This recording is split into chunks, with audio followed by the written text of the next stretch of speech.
Fala, galera concurseira, voltei mais uma vez, vamos lá, vamos terminar esse assunto envolvendo o princípio da administração pública, já está quase no fim. Tá anotando tudo, pô? Faz o teu caderno, pô, caderno é muito importante no estudo de concurso público. Monta teu material, pô, estuda, revisa bastante. Lembra o que eu tô dizendo? Videoaula assiste uma vez, pô. Assiste e anota tudo, depois é só revisar caderno, papirar caderno, beleza? Vem comigo, volta. Nós paramos o princípio da ampla defesa, vamos agora para a segurança jurídica. Lembra? Segurança jurídica. Professor, o que é o princípio da segurança jurídica? Esse aqui, pessoal, os alunos sentem um pouco de dificuldade na segurança jurídica. Vou te explicar. Ó, o princípio da segurança jurídica, ele determina que a administração deve, em regra, agir para atos do futuro, não ficar voltando para atos do passado. O que fica no passado, ficou no passado e lá está seguro, juridicamente falando. É isso que eu estou querendo dizer. O princípio da segurança jurídica determina que, em regra,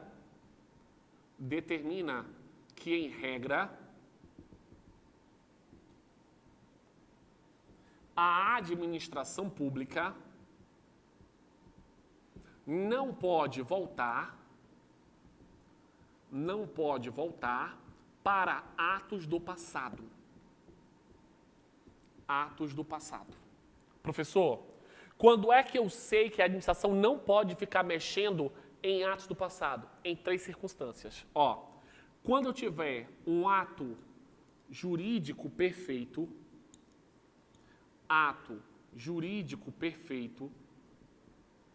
quando eu tiver uma coisa julgada,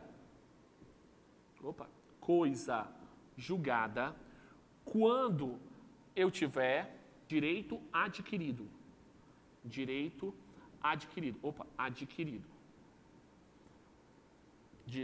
adquirido. Veja, pessoal, nessas 3 circunstâncias, a administração pública não pode voltar para mexer no ato do passado. O que é um ato jurídico perfeito? É aquele realizado de acordo com a lei do seu tempo. De acordo com a lei do seu tempo. Pessoal, se na época que eu fiz o ato estava tudo dentro da lei, tudo perfeito, não tem nada de errado, o ato jurídico é perfeito, ele não pode mais ser modificado porque ocorreu a segurança jurídica. Professor, o que é a coisa julgada? É a sentença judicial que não cabe mais recurso. Sentença judicial que não cabe recurso. Certo? É o que vocês chamam de transitada em julgado. É a coisa julgada. Ela não pode mais ser questionada, então eu não posso voltar para questionar uma coisa julgada. Professor, o direito adquirido. O direito adquirido é aquele direito dado pelo preenchimento,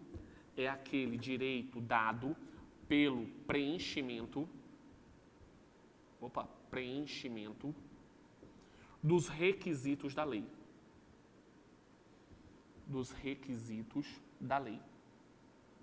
Professor, eu já preenchi os requisitos da lei que tinha na época, então eu já tenho direito adquirido. Vamos lá, professor, vamos dizer que vão modificar a Previdência, certo? Mas estão modificando, mas eu já repreenchi lá atrás os direitos para a aposentadoria. Pode mexer? Não pode. O que está lá no passado e já é um direito adquirido, você tem segurança jurídica. Então, presta atenção. Professor, cuidado, porque eu disse aqui, ó, em regra, determina que, em regra, a administração pública não pode voltar para os atos do passado. Quando for ato jurídico perfeito, coisa julgada ou direito adquirido. O que já foi praticado, fica lá, mas tem que ser sido feito de acordo com a lei. Professor, e se o ato foi ilegal lá no passado? Opa, eu posso anular. Lembra? Aqui eu posso permitir a anulação. Permite a anulação com efeito retroativo. Com efeito retroativo. É o que nós chamamos de ex nunc tunc. Lembra? Ex tunc. Porque permite retroagir os efeitos. O ato do passado vai ser anulado. Beleza? Então vamos lá. Terminamos segurança jurídica. Pessoal, cuidado. Isso aqui é perigoso. Tranquilo? Anota. Tira foto para mim. Tira foto que é muito importante. Tá bom? Não perde isso em nome do Senhor. Tá? Vamos pro próximo. Contraditório. Esse é fácil. Contraditório. Posso apagar? Vou apagar, hein? Contraditório. Ó, o que diz o princípio do contraditório? O princípio do contraditório, pessoal, ele determina que a administração pública tem o dever de comunicar todos os atos processuais para aquele que faça parte de um processo administrativo. Então vamos lá, acompanhem comigo. Professor, o que vem a ser o princípio do contraditório? Ó, o princípio do contraditório, ele determina que a administração pública deve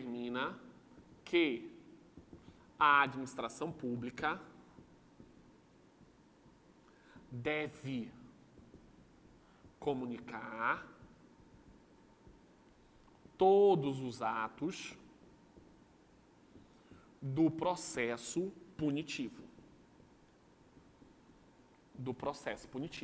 Se a administração pública vai punir alguém, todos os atos que for feito no processo punitivo têm que ser comunicados ao acusado. Só que tem um detalhe. Professor, tem exceção nisso aqui, sim ou não? Tem alguma exceção? Tem, pessoal. Revel.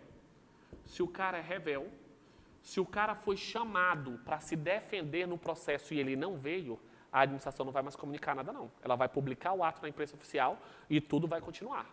Beleza? Cuidado. Contraditório é uma coisa, ampla defesa é outra. Não confunde os conceitos de contraditório e de ampla defesa. Jamais. Tá bom?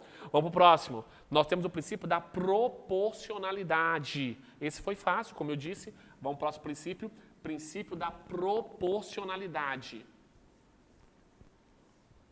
Vamos lá. O que vem a ser o princípio da proporcionalidade? Ó, o princípio da proporcionalidade, pessoal, ele determina que a administração pública tem, na escolha dos seus atos, fazer escolhas de forma proporcional. Ó, a proporcionalidade, ela limita as escolhas da administração pública. As escolhas da administração pública. Tranquilo? Então, professor, ele é usado nos atos discricionários. Usado nos atos discricionários. Lembra? Ele vai limitar o mérito administrativo. Pessoal, é só você lembrar, a proporcionalidade está diretamente relacionado com a razoabilidade. Diretamente relacionado. Então, professor, todas as vezes que a administração pública for fazer alguma escolha, for determinar alguma decisão, for ter que optar entre uma circunstância e outra, ela sempre tem que ser proporcional, razoável. A razoabilidade e a proporcionalidade andam juntas. Tranquilo? Nunca esqueça disso. Isso aqui é muito importante. Limita o mérito administrativo. Vamos para o próximo. Último princípio implícito, tá bom? Perdão.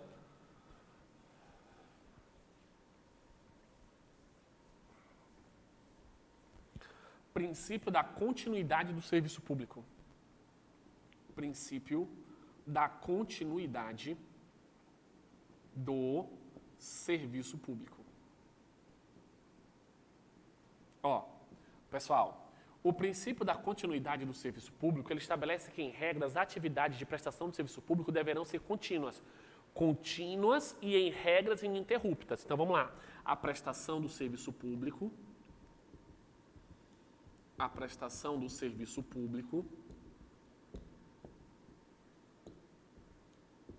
Deve ser contínua e, em regra,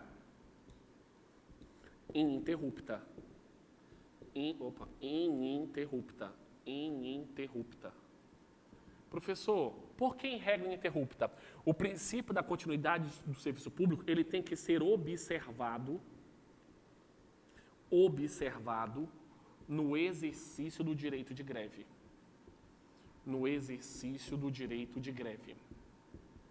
Eu pergunto, de acordo com a Constituição Federal e de acordo com a lei, os servidores públicos e os particulares podem fazer greve, sim ou não? Podem.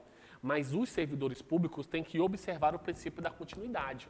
É por isso que algumas vezes vocês vão ver que algumas greves são realizadas e a legislação trabalhista ou os juízes do trabalho vão lá dizer que essa greve é ilegal. Por quê? Porque ela viola o princípio da continuidade. Alguns serviços, pessoal, são considerados essenciais, obrigatórios, e eles não podem ser interrompidos totalmente. Certo? Exemplo clássico é o serviço de saúde. O serviço de saúde ele não pode ser paralisado totalmente. Uma parte dos servidores tem que dar continuidade ao serviço. Você tem que exercer o direito, mas tem que garantir o serviço público. É a mesma regra da segurança. Por exemplo, você vai ver que no âmbito dos militares é vedada a greve. Por quê? Porque tem que observar o princípio da continuidade do serviço público. Cuidado. Esse princípio, pessoal, ele também tem que ser observado nas licitações. Nas licitações. Acontece, pessoal, às vezes, da administração pública passar por alguma crise financeira momentânea e ter que adiar o pagamento de algum fornecedor. Você não pode, em regra, suspender o fornecimento de produtos para a administração pública pelo atraso no pagamento, porque isso pode ocasionar a interrupção do serviço. Veja, eu, particular, sou contratado pela administração pública, vou ter que continuar prestando serviço para o Estado, mesmo com atraso de pagamento, por até 90 dias. Mesmo que o atraso dure 90 dias, eu vou ter que continuar. Por quê? Para garantir a prestação do serviço público e a continuidade do serviço público. Beleza, sim ou não? Toma cuidado com isso, tá bom? Em regra contínua, porque nós temos a possibilidade de greve. Lembra, a greve no serviço público, ela não é permitida em todos os casos. Nós temos casos que são vedados, casos que tem que se observar o que a lei determina sobre a interrupção total. Beleza? Tranquilo até aqui, pessoal? Sim ou não? Entende comigo? Eu terminei o item 1, princípios expressos. Encerrei agora o item 2, princípios implícitos, ok? Vamos para o item 3, pessoal. Lembra que ficou lá atrás o item 3? Faltam os princípios simultâneos, beleza? Vamos lá que agora é rápido, pessoal. Ó, nós terminamos os princípios implícitos, eu vou apagar bem aqui. E eu vou colocar aqui mesmo do lado, tá bom? Que é para garantir que você não vai perder esse assunto. Ó, nós temos ainda, pessoal, além dos princípios expressos, os princípios simultâneos, tá bom? Ó, lembra comigo, eu vou apagar aqui rapidamente para ficar uma coisa mais organizada, eu não gosto dessa bagunça, tá bom? Para você entender de forma muito clara o assunto que você está estudando. Certo? Pessoal, você tem total chance de gabaritar direito administrativo. Tranquilo? É uma disciplina que você gabarita com certeza. Então volta comigo, ó. Quando eu estudo princípios da administração pública, o que eu tenho que ter em mente? Primeiro, eu tenho os princípios expressos. Volta lá, revisa comigo. Princípios expressos. Professor, toda vez que eu falar princípios expressos, a resposta é limpe. Tranquilo? Eles estão previstos na Constituição Federal. Professor, a segunda coisa que eu tenho são os princípios implícitos. Implícitos. Os princípios implícitos, eu vou ter lá, ó, as firmas CPC. Lembra? As firmas CPC estão previstas na Lei 9784/99. Tá bom? E eu tenho agora o item 3, que é o que está faltando, são chamados de princípios simultâneos. Princípios simultâneos, tá? Vejam, os princípios simultâneos, nós vamos decorar a palavrinha-chave, ó, mel. Mel. Então, eu tenho LIMP, as firmas CPC, mel. O mel, pessoal, são os princípios que estão previstos tanto na Constituição Federal como na Lei 9784. Então, vamos colocar aqui do ladinho, ó. Professor, item 3, o que são os princípios simultâneos? Princípios simultâneos. Lembra, princípios simultâneos são aqueles, não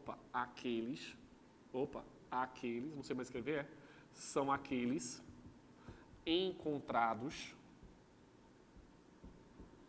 na CF e na lei. Nos dois.